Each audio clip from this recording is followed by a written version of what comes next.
Thank you. It is great to see all of you here at the bitter end of summer. Oh, I can't believe it's over. I've got twin 3-month-old grandchildren at home and a 4-year-old grandchild, and it's really nice to be here. So, all right.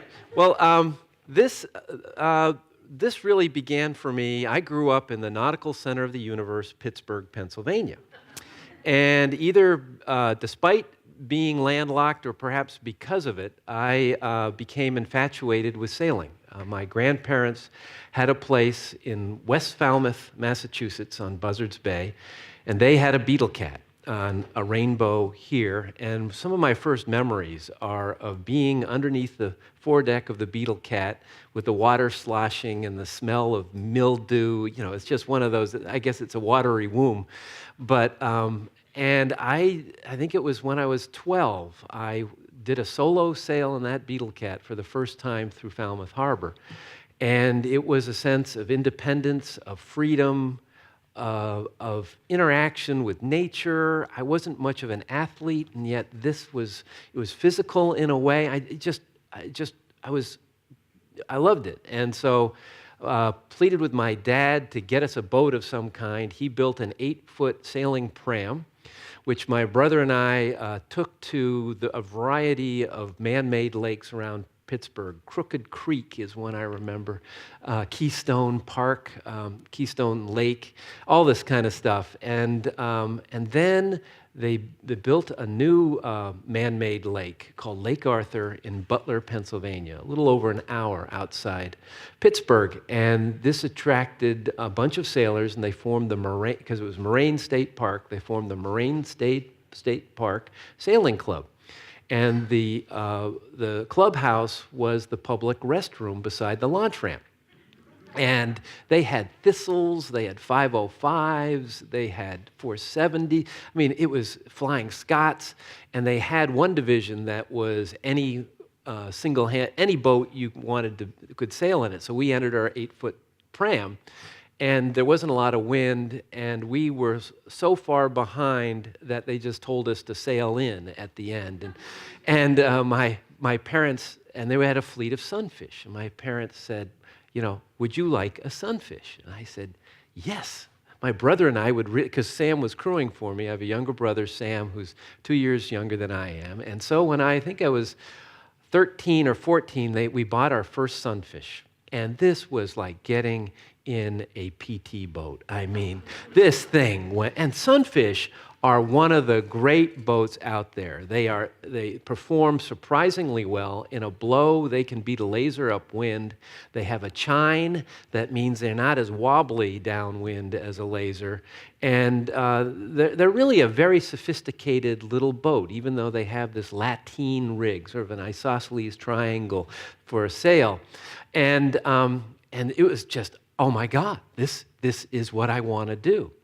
And so we started racing there, and Sam and I started doing pretty well, and we bought a second sunfish, and soon my father and mother were thinking about racing, because my mother had grown up sailing on West Falmouth, and she was interested in sailing, and we went to and in the summer of 1973, I was 16 years old and just old enough to qualify for the senior North Americans. And back then you had to qualify by finishing in the top 3 in a regional event. And so I remember it was in Saratoga Lake, New York. I qualified for the North Americans. And Ted Moore, who was the reigning world champion, was there. And it was just, for me, it was, oh my gosh, Ted Moore. I read about him in yacht racing and cruising. It was then One Design Yachtsman. And we went to Devil's Lake, where the North Americans were. Devil's Lake, Michigan, an airless Midwestern lake, exactly like the lake where I grew up on. And I ended up qualifying for the Worlds in Martinique. I was the youngest to do that. And so at 16, I had qualified for the Worlds in Martinique. And I said to my parents, are we going? And they said, yeah, you can go, but we're not going to go. It's just going to be you and your 14-year-old brother. We had never flown. We had never been out of the country. And I said, okay, sure. And so we went. There were 102 boats. It was, and it blew like stink. I weighed 115 pounds, and the women were topless. Oh my gosh. I mean, this was just more than I could stand. The French Olympic team was there, which included Serge Maury, who had won the gold medal in the Finn class, another hero of mine. And at the starting line, these European single-handed sailors had they were aggressive. They'd grab your boat and push you backwards at the start. And some people had paddles just to hit the knuckles of the people. I mean, this is just a whole new thing. And needless to say, I was overwhelmed. I think I ended up 64th, but it was really cool. And so then the North Americans were, and what's interesting is I've got a book coming out in October about the year of Yorktown. It's my third book about the Revolution, and it focuses on the naval battle fought between the British and the French, with the French led by Admiral de Grasse. The French won the naval battle, meaning that the British could not rescue Lord Cornwallis, and we are now an independent country because of a naval battle fought without a single American participant. And so that's what this book's about. And de Grasse, when he arrived from France, arrived at Martinique, and little did I know, I was sailing the waters that would be plied by de Grasse in the spring of 1781. And then the North Americans that year were in Fort Monroe, Virginia, in the Chesapeake, right at the tip of the point formed by the James and York River, 20 miles from Yorktown. This was exactly where de Grasse's fleet was anchored during that amazing fall. And I didn't know anything about it then, but it seems like destiny now, looking back. And, and so I would then go on to sail on numerous other North Americans and regional championships, go to college where I majored in sailing rather than anything else. And that's where John Burnham, who spoke here earlier about the IOD class, was the captain of our team. And then I graduated, and then that summer experienced the highlight of my life. It's really been downhill ever since when I won the Sunfish North Americans against 178 other participants. And then I got married to Melissa, and I met Melissa in West Falmouth while teaching sailing at the Chappaquiddick Yacht Club. I was a summer kid. She was a townie. And we got married, moved to New York, where Melissa was attending Columbia Law School, and I was reverse commuting to yacht racing, which is now Sailing World and was then in Darien, Connecticut. And we had Jenny, our first child, her second year. And after she graduated, we moved to Boston, and that's where I was editor-in-chief of Yachting, a Parody. Elizabeth Meyer of J-Boat fame was our publisher. And yes, a 6-page article on how to walk down a dock with Robbie Doyley, is how we called him, Robbie Doyle, doing photos on how to walk down a dock. It's really it's not politically correct, but it's a good testament to humor in 1984. And then I was at home with the kids, and Melissa was the breadwinner. We got a house in Wrentham, not far from Foxborough. Melissa was commuting in, it was an hour and a half. The commute was driving all of us crazy. Her train broke down. She went through everything in her case and came across Lawyers Weekly, where there was an ad for an attorney on Nantucket. Neither one of us had spent any time on the island, but we looked at the map, not much of a commute. And so in the fall of 1986, we moved to Nantucket without ever having spent a summer here, really literally knowing no one, with my old Sunfish on the roof of our Chevy Nova. We looked like sharecroppers coming across on the Eagle, which was a brand new boat then.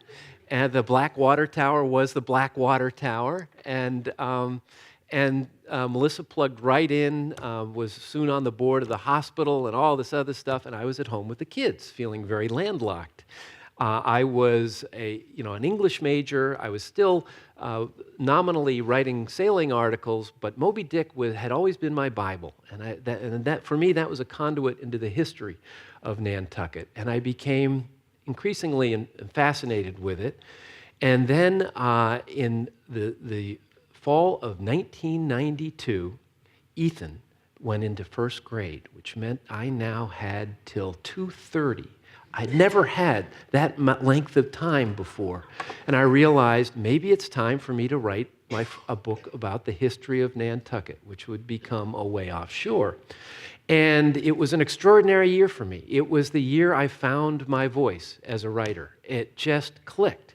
And I was 37, and I thought I was over the hill. My mother had recently asked me when I was going to grow up, but it was all coming together. And then it was actually the spring of '92 of that summer.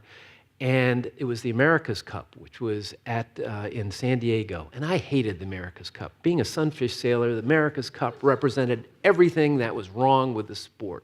It just money. It was about equipment. All this. But I was watching it on ESPN.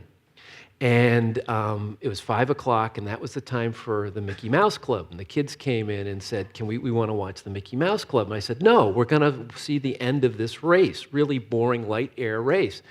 And Jenny turned to me and she said, Dad, get a life. And they stormed out. And I began to think about it, get a life. So I turned off the TV, went outside. They were throwing Frisbee in our backyard. And I started playing, and I said, come here, I want to show you something. And we went to the side of the house where my old Sunfish was leaning against the house. And by that time, I hadn't touched it since we had moved to the island 6 years before. Ivy had surrounded it. Potato bugs were living in there.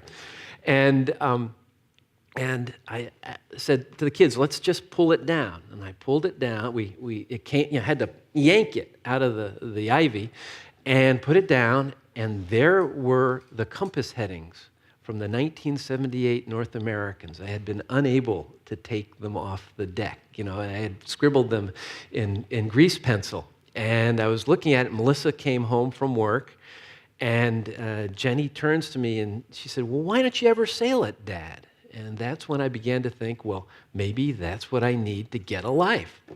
And so Second Wind tells the story of, because ultimately what I decided to do was, here I was in a purple fit writing my first work of history, because I had only till May to write a first draft, because I had agreed to be the sailing director of the Nantucket Yacht Club. And in the summer of '92, we borrowed a rainbow, a beetle cat, and I was helping run races and all this kind of thing, and Melissa and the kids began racing this beetle cat with a green sail, and they were cleaning up. I mean, every Saturday they got a blue flag, and and the conversation around the dinner table was becoming nauseating. Jenny would say, we've got all these blue flags. Can we come in second next weekend so we can get a red one? And this is what was driving me crazy was, this was a sport that had meant everything. I wanted some part of it, but here I was stuck running races and a program. And so I came up with Plan Gordon. Gordon was new to the sport. He had a beetle cat, and he wasn't doing very well. It was a good boat, and he was just new to the sport. And so I came up to him one Saturday morning before the racing. I said, Gordon, would you like me to crew for you in one race just to help you, Pointer said, oh, that would be great. And I said, okay, but one thing, I want you to sail over to the far side of the course, and I will be dropped off, and then we'll come in. And so I helped set up the course. The boys in the committee boat took me over to the far corner where I jumped into his rainbow, his beetle cat, and then we sailed over to the starting line. And now I'd like to read an account of the race that followed. An air horn sounded. indicating that we had 3 minutes before the start. With a familiar rush of adrenaline, I reached involuntarily for the tiller, but there was Gordon, and he needed some pointers. I told Gordon to sail over toward the committee boat. That's where Melissa and the kids were hanging out, their sail luffing lazily as Ethan dangled his hand in the blue, sun-glinting water. These guys wouldn't know what hit them. On my cue, Gordon tacked, turning us so that we crossed into the wind and ended up beside Melissa, our sail also luffing. The rest of the fleet of about 5 other boats was behind us, which was good as long as we didn't cross the line too early. "Hey, Daddy," Jenny shouted. "What are you doing out here?" I chose to ignore her. I did notice, however, that her mother was looking straight at me. Melissa knew exactly what I was up to. We were down to the last 30 seconds, the most critical time, with that green-sailed beetle cat beside us. Ethan, the collar of his yellow life jacket pressed up against his chin, looked under the boat's sail. "Hi, Daddy," he called out. Once again, I chose to ignore him. "Daddy, what?" I finally said. "How you doing?" "I'm doing..." The starting horn blew, and in a blink of an eye, Melissa and the company were off. Okay, so I was a little late pulling in the sail, and maybe that's why they were able to surge ahead of us, but if Ethan had just not distracted me. Since sails flutter uselessly like flags when pointed directly into the wind, a sailboat must approach the first upwind mark indirectly, tacking back and forth across the course. And where a Nantucket whaleman thought in terms of weather systems and continental currents as he navigated the oceans of the world, a modern small boat racer approaches each momentary change in the wind as if it were a storm front, each point of land as if it were Cape Horn. This hypersensitivity to the elements means that the first leg of a typical race becomes a panicky, zigzag quest for the fastest path to the windward mark. And as it so happened, halfway up the first leg, we caught a nice wind shift on the right-hand side of the course, and were suddenly back in contention. Gordon was doing an excellent job of steering the boat, and yet I found it impossible not to be a micromanager, offering a continual stream of advice toward the sail a little bit. Now away from the sail, that's it. The first mark of the race was a torpedo-shaped buoy anchored in the harbor channel, not far from the long barrier beach known as Coteau that forms the outer edge of Nantucket Harbor. Since the entire 7-mile length of the harbor empties and fills around the end of this giant sand spit, the current there is usually quite fierce, as much as 3 to 4 knots. But all concern for the current was temporarily suspended when I realized that we were battling for first with Melissa and the kids. The conservative thing for us to do would have been to duck behind Melissa and then tack, essentially following her to the mark. But I was not about to yield. It was all or nothing. I told Gordon that with one perfectly executed tack, we could knife in between Melissa and the mark. He looked underneath the sail to see what lay ahead. What he saw obviously worried him. "Are you sure?" he asked. But by then it was too late. "Tack!" I shouted. As Gordon jammed the tiller over, I realized that I had made a terrible mistake. The tide was rushing in much faster than I had realized. Try as I might to get us moving forward instead of sideways in the current, we were soon wrapped around the buoy. There is nothing worse than being pinned against a mark in a strong tide. It's humiliating, particularly when your wife and children sail past singing, "Found a Peanut." There are no referees in sailing. It's up to the competitors to discipline themselves. If you commit a foul by hitting a mark or another boat or by getting in someone else's way, you can exonerate yourself by sailing 1 or 2 complete circles, depending on the seriousness of the transgression, as a penalty. It is not a fun maneuver, and after disentangling ourselves from the mark and doing our penance, I apologized to Gordon. To his credit, he seemed completely unflustered by the incident. Who cared if we were now in third? We were still in the hunt, with plenty of race left to sail. The wind was now from behind, putting us on a broad reach to the next mark. It turned out that Gordon's boat was fast on this point of sail, and we were able to round the next mark in second. Melissa and the kids were still quite a way out ahead. Then it happened. Suddenly, and for no apparent reason, that green-sailed beetle turned around and headed right for us. I could see Jenny up on the bow, her long blonde hair flowing back in the breeze as she pointed at something in the water, while Ethan shouted excitedly from the cockpit. Then, just before we came abreast of them, Melissa spun the boat around, the sail swooping across dramatically as Jenny plunged her hand into the water. The kids began to cheer. What was going on? Waving a sodden baseball cap in the air, Jenny explained, "I dropped it overboard and Mommy went back to get it." Melissa smiled and shrugged. I didn't know what Gordon was thinking, but this was more than I could stand. This was a race. To turn back for a stupid hat was unthinkable, particularly when you were in first place. The implication was clear. I could do almost anything and still win. The gloves were off. We rounded the last mark, with Melissa less than a boat length ahead of us. With one relatively short upwind leg before the finish, it was time to make things happen. So we tacked in an attempt to find a shift of wind that would help us. But Melissa wasn't about to let us get away with it, tacking almost immediately to position her sail between ours and the wind. So we tacked again, as did, of course, Melissa. It was, in the parlance of the America's Cup commentators on ESPN, a tacking duel to the death. Beetle cats are too heavy to tolerate too much tacking, but we put our boats through their paces. Luckily, the boat in third was unable to take advantage of our infighting, and we were still neck and neck going into the finish. On board our boat, the tension was palpable. My hands trembled with excitement. Gordon's eyes blazed with competitive fire. It was a replay of the first leg. Melissa was approaching the finish line on one tack, and we were on the other. The plan, once again, was to suddenly tack just ahead of her, shoot up into the wind, and grab the victory. If it was close, I figured my boys on the committee boat would give us the nod, knowing that their jobs depended on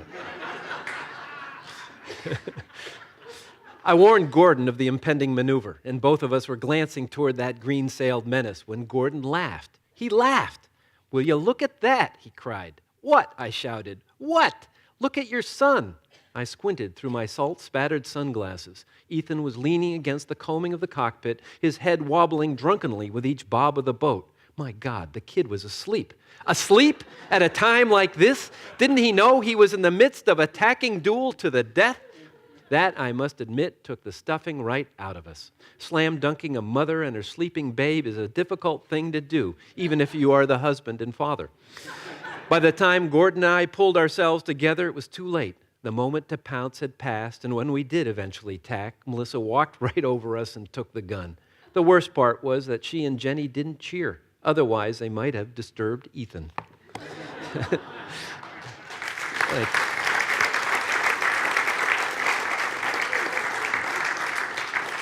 So it was then, oh man. And so by that fall, Ethan goes to first grade. I begin work on Away Offshore. And as I said earlier, I was in this purple fit. And I have to say, the Peter Folger was where I spent a lot of my time. And this was a long time ago, and I was really the only one in searching through the archives. And it was a very exciting time because the newspapers had just been microfilmed, and so I could work my way through the papers very easily. The collection had been recently organized in a professional manner by Jackie Herring, who was then in charge of the library. And I also spent a lot of time at the Athenaeum and the town building. And it was just, I didn't know enough about history to know how incredible the resources I had to work with were, and how, and they were all within an eighth of a mile of each other. And so I dove into this and began writing the book, as I do every book, chapter by chapter, working my way gradually through the history of the island. And then I just had this tremendous urge to start racing. And I learned that the Sunfish North Americans in 1993 were going to be in Lake Springfield, Illinois, the land of Lincoln. And it was an airless lake, a lot like where I grew up in Pittsburgh, perfect for someone who wasn't in the shape he had once been. And so I decided I was going to go for it. I would train for the North Americans. But Nantucket, as you know, is the windiest place on the East Coast and surrounded by ocean. How do you train for it? Well, this island is blessed with more than a dozen beautiful ponds. Some are sinkholes, almost perfectly round. Some are very long and narrow. And so I decided I would train by sailing a pond a weekend. That would be my training program. And so this required Melissa to help me load the boat onto the roof of our Chevy Nova, which, by the way, had only 2 forward gears.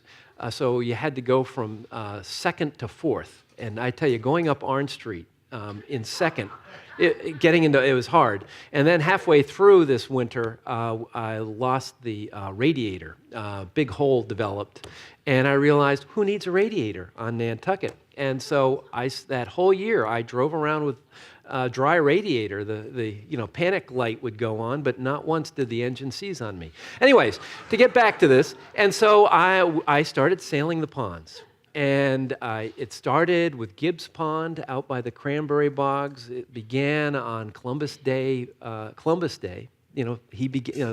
Columbus's voyage of discovery. I was setting out on mine.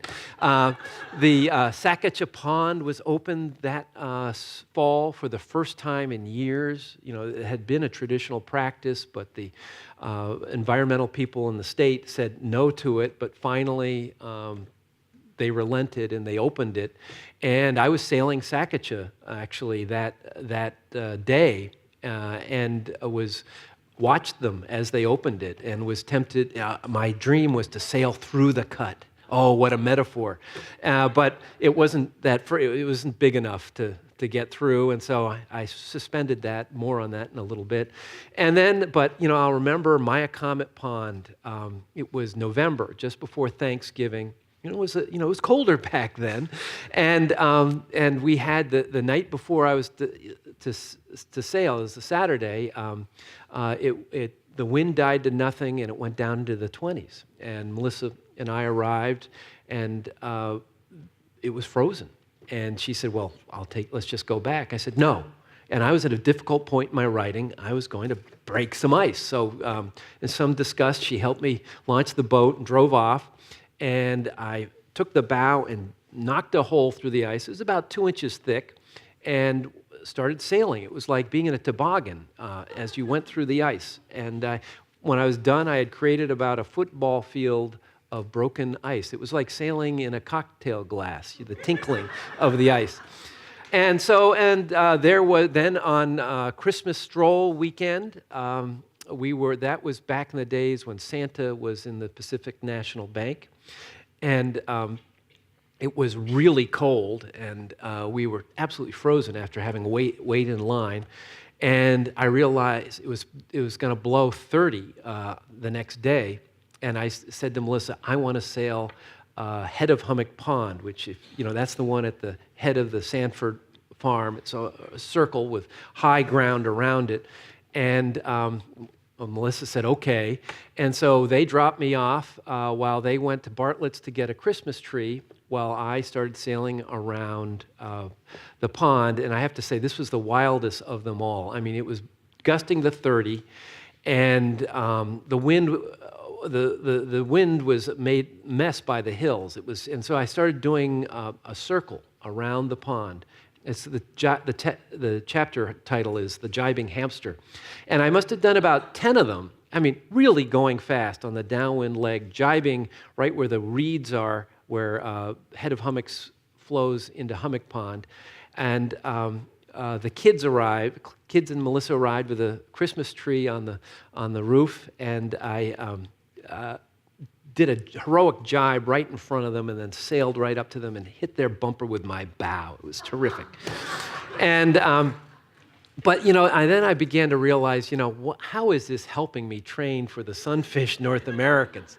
And most One Design classes have the tradition of the midwinters down, usually in Florida or somewhere like that. So I decided maybe I'd borrow a boat or charter a boat. It was in Sarasota this time, so I decided to go to Sarasota.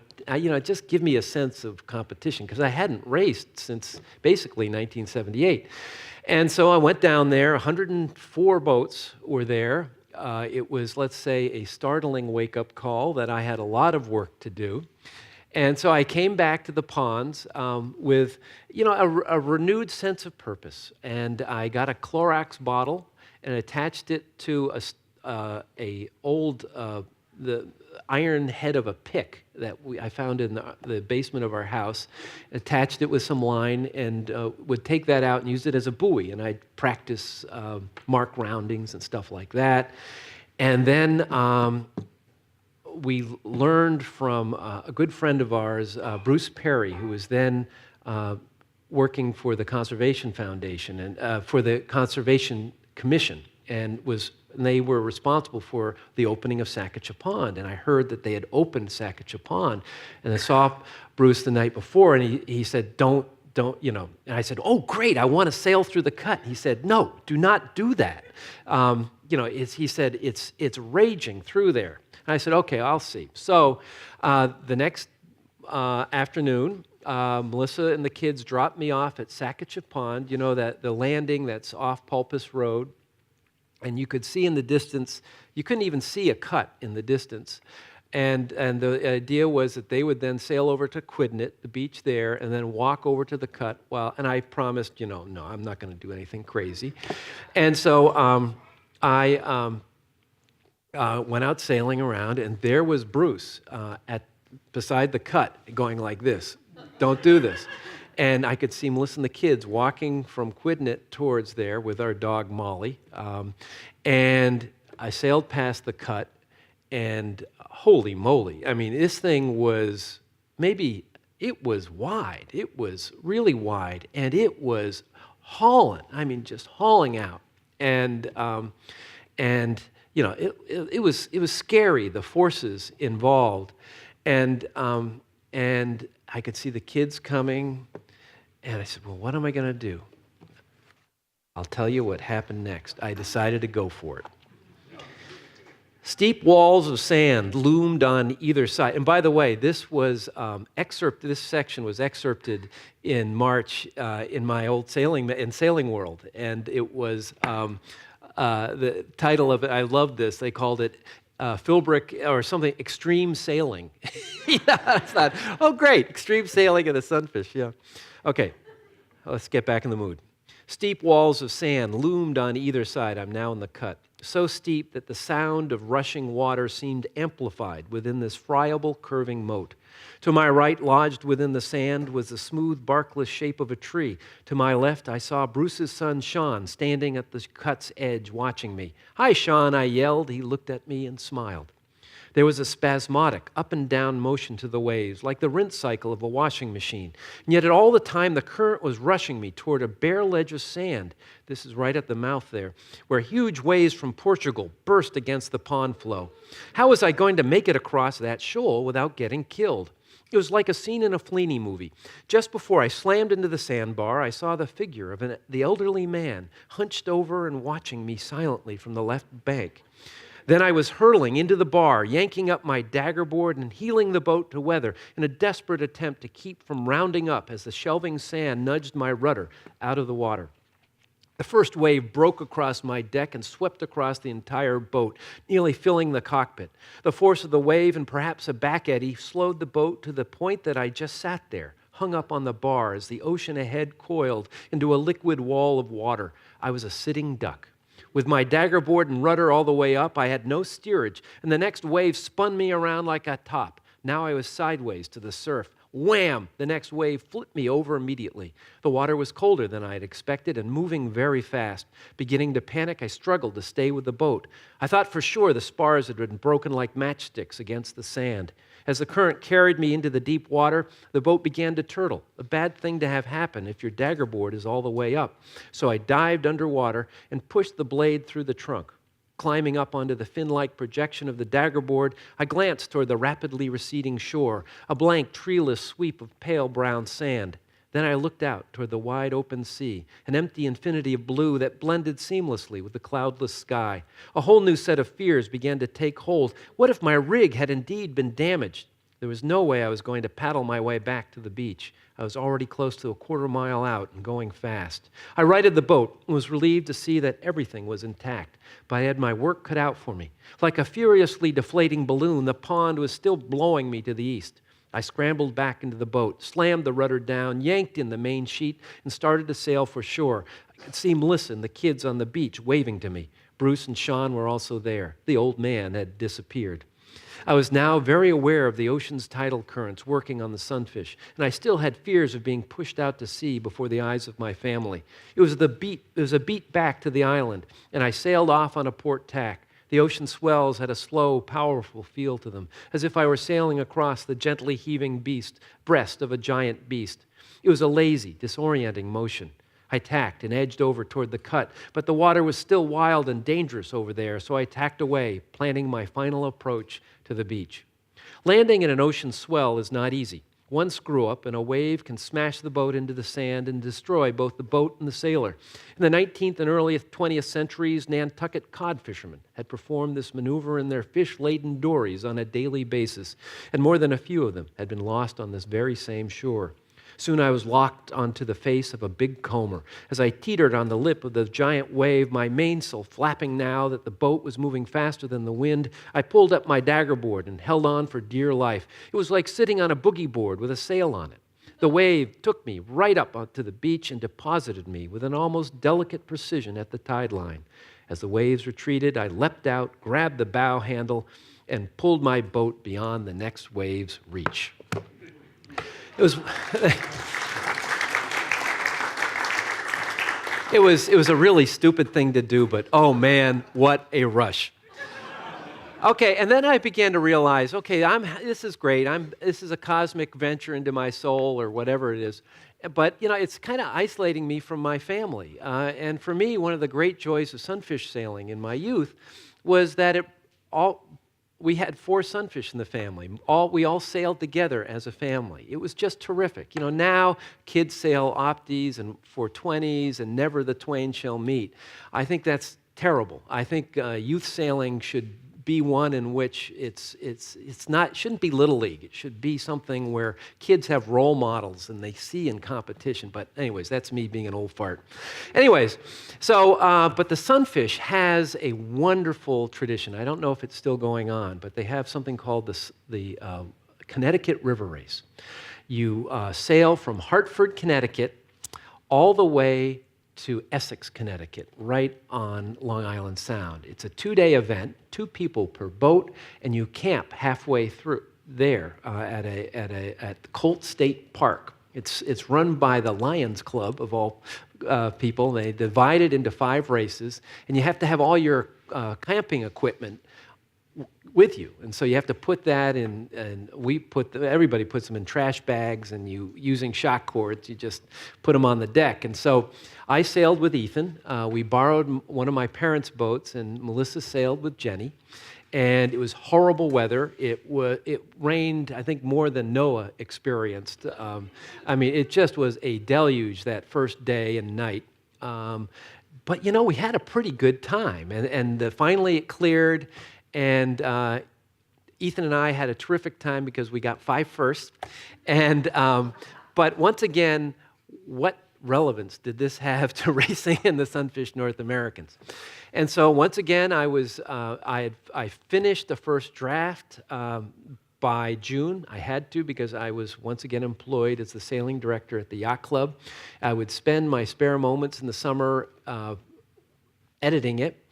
And in July, I flew out to St. Louis, rented a car, drove to Springfield, Illinois, where I chartered a boat. And I will not tell you how that went, because that's why you have to read the book.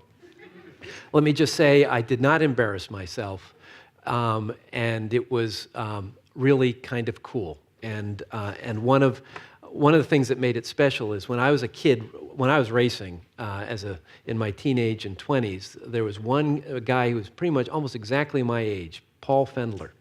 He was from Rye, New York, and yet he also qualified for the Worlds in Martinique. He'd beat me, I'd beat him. It was that kind of thing.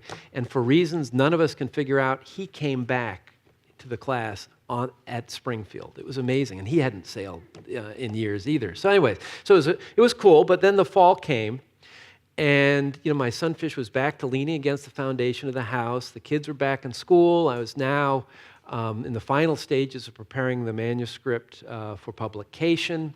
Melissa was back at work. It was October, the best month of the year on Nantucket, and but what was going on? What was happening? Then it was about 2 o'clock. It was in a weekday afternoon.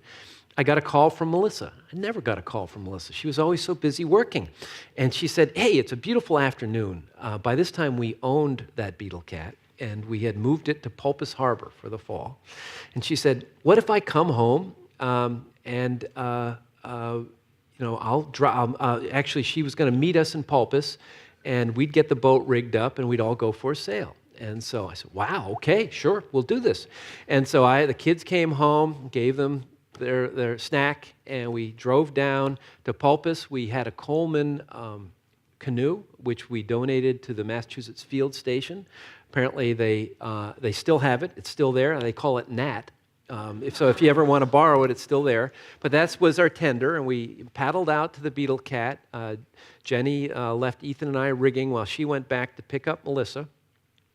Our dog Molly was with us, and we set off for an afternoon sail in October in Pulpus Harbor, made our way out of the harbor, and one of the great tidal marshes, I think, is the Pocomo, Medowie Creek area.